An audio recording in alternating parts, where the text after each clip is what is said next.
Shewa, Episode 3 by Esther Stories and Folktales. Shewa, I assure you that this novel will be interesting. Chinedu assured me as he handed me an ancient literature piece. Weep Not Child. I whispered the title while inspecting the book like a detective. Yes, that's the title.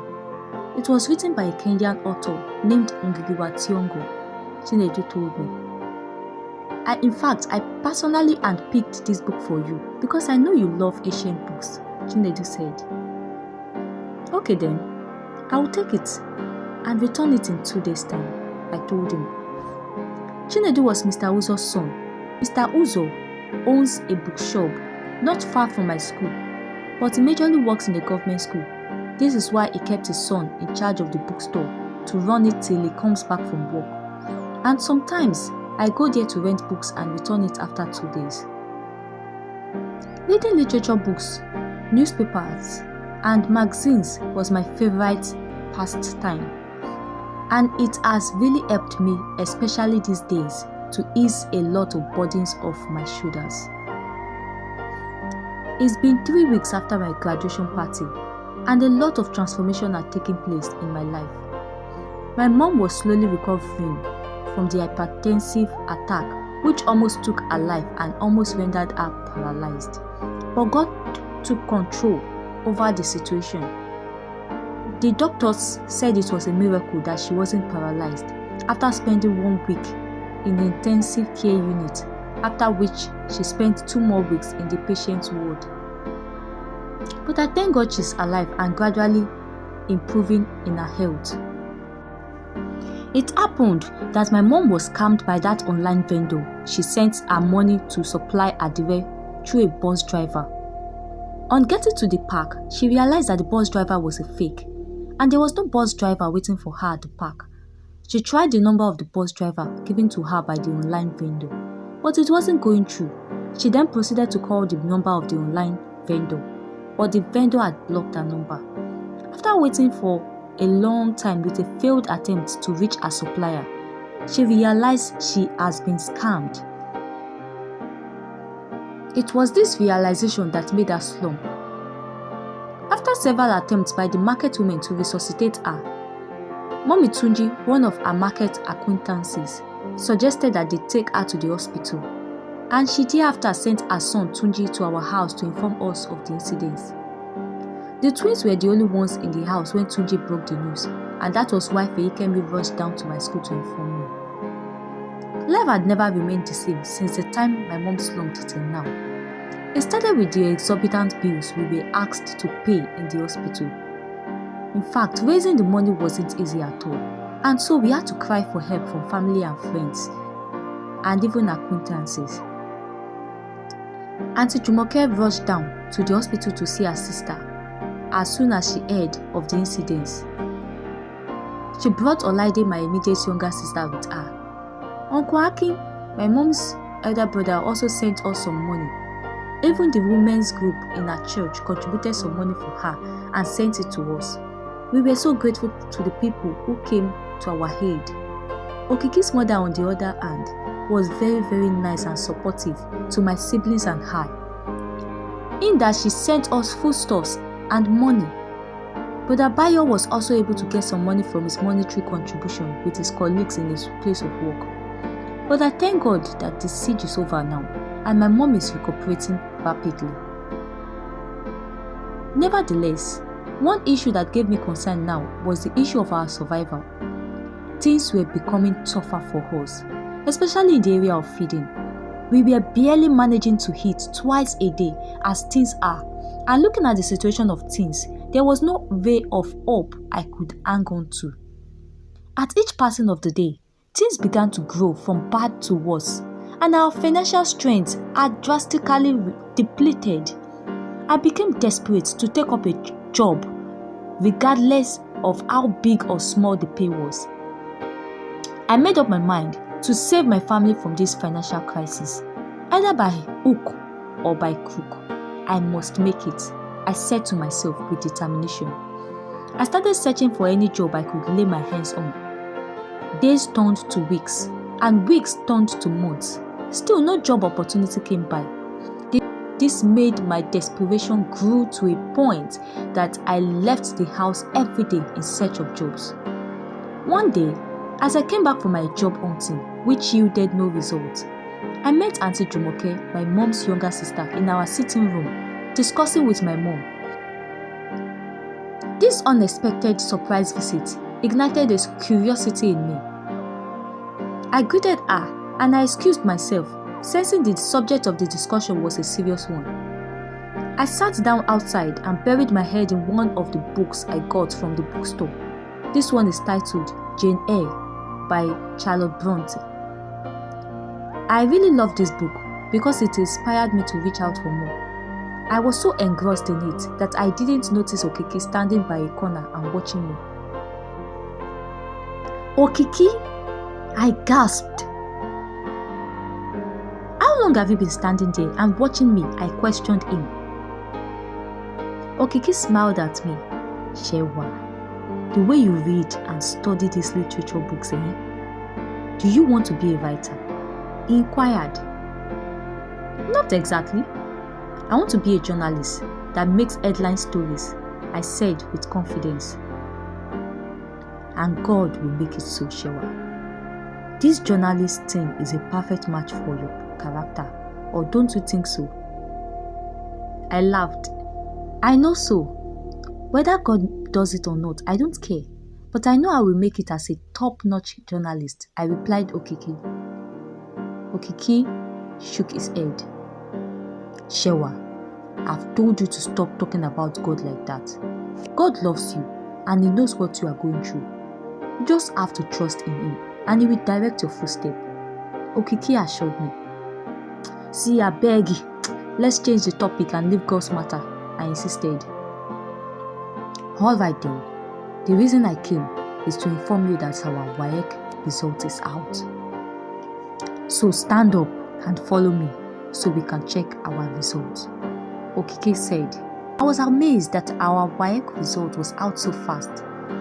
So I followed on and I tagged on with Okiki to go check our WAEC result. I closed my eyes and faced the wall as Okiki helped me check my WAEC result.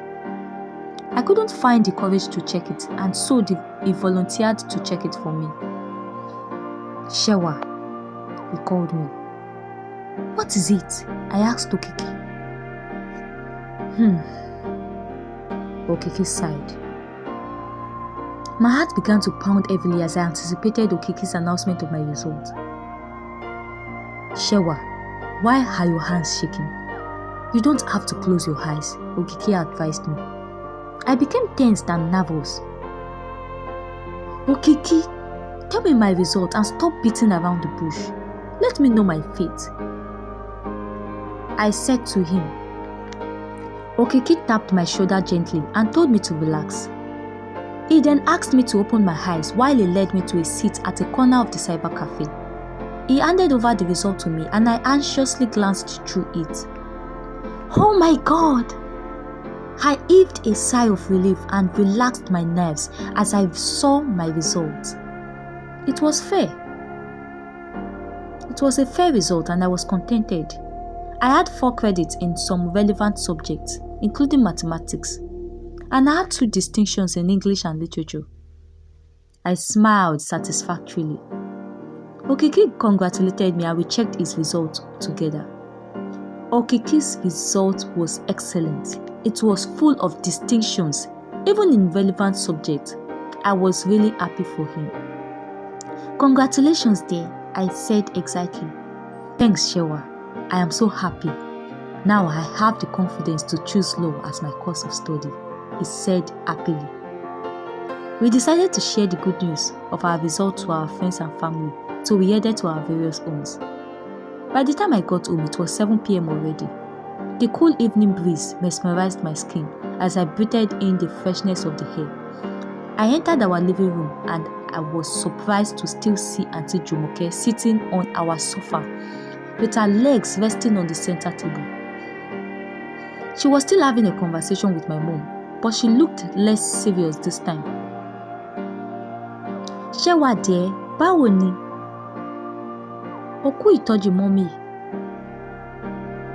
Shewa dear, how are you doing? You've done a good work in taking care of mommy, Auntie Jumoke said in Yoruba. After I had greeted her. Thanks, ma. How is my sister doing? I asked Auntie Jumoke. Well, she's doing fine, dear. See, Shewa, the reason why I left Lagos to visit is because of you. As a matter of fact, your mom and I have been discussing about you since I came, she said with a smile. I was puzzled and I asked her, hope I'm not in trouble, ma. I asked Auntie Jumoke. No, not at all. Kofita no lanwa, meaning it's for the betterment of everybody. Come and sit down by my side, she said to me as she adjusted on her chair to create space for me by her side. I looked at my mom in curiosity as to what I did that made me a subject of discussion. But she had a look of indifference on her face. She used the side of her wrapper to wipe her face before she finally spoke. Ade Shewa, ọmọ mi. You don't need to be anxious, dear. We are only trying to look for a situation out of her predicament, she said to me and sighed. You know that since the day this evil occurrence happened, things has not been the same for us. There has been a lot of changes in our finances and we even struggle to feed on a daily basis. Since this incident occurred, I've been unable to get back to my business because of financial constraints. I'm also aware that you leave the house on a daily basis trying to get a job so as to assist the family. That is the reason Jumoke came, to inform us about a job offer that you might likely be qualified for, my mom said. Auntie Jumoke straightened up and spoke.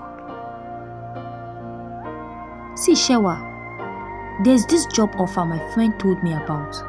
She said they are urgently in need of a domestic staff. So I told my friend to secure the spot for you, since the qualification requirement is a secondary school leaver certificate. She was telling me, a domestic staff? I yelled. Yes, Shewa. You know there is scarcity of jobs out there because of the decline in the state of the economy. This job will be a temporary one for you because I know you have plans to further your education. That's why you need the job, so that you can save up for school and send some money home too. Auntie Jumoke, I know I have a zeal to work, but not to be an house help. That is way beneath me. God forbid that I become an house servant to anybody. I mean, I was saying when my mom interrupted me. Shewa. Nobody prays to become an house servant to anyone. But you see, when the going gets tough, the tough arises to the occasion. I believe this is a temporary thing for you to do, pending the time we get back on our feet. Jumoke will be leaving for Lagos on Sunday, and you are to go with her so that you will resume on Monday for the interview, my mom said. That night, I couldn't sleep. I kept pondering on what Auntie Jumoke and my mom said. Even if I finally made up my mind to go, the time notice was a very short one. I only have tomorrow to inform my friends and pack my belongings, because Auntie Jumoke is leaving on Sunday and I must follow her. I thought of Okeke and my worries increased. How do I inform him that I was leaving for Lagos and might not come back in a long time? I sighed heavily. I didn't want to disappoint my mom because I knew what she had been through these past few months. But since she has given her consent, I have no choice than to follow my hand. The next morning, I set out firstly to Bumi's house to inform her of my departure on Sunday. Bumi did not take the news well. She told me she has heard a lot about Lagos and how house helps are being maltreated without sympathy. She told me to turn down the job offer and keep searching for jobs here. Shewa, these Lagos people are heartless. I don't mean to discourage you, but I don't feel comfortable with this idea, Bumi said, gesticulating indifferently with her hands. Bumi's words rang a bell in my mind as I left to Okiki's house to inform him. Okiki waited patiently for me to speak before he took in a deep breath. He seemed to be deep in thought. He finally spoke after a long pause. Shewa, I believe nothing happens by accident. And even the Bible says, the steps of a good man are ordered by the Lord. I believe this is a part of the journey in your life that takes you to the path of your destiny and gives you experience. I mean, you have been searching for a job for the past 3 months in order to support your family, but it hasn't yielded any tangible result. Then suddenly your aunt, who was unaware of your job hunting escapades, finally comes down to tell you of a job offer which is 90% guaranteed that you will get it. Can you see that this is a divine arrangement by God for a purpose? I know that I will miss you very much, but I don't want to be selfish and be an hindrance to your progress. He said and held my hands. Shewa, I'm going to miss you a lot. I'm really trying not to be emotional about this, but I want you to promise me that you won't lose contact with me. I will keep communicating with you by phone, and I really don't want this to affect our relationship, Okiki said, trying to curtail his emotions.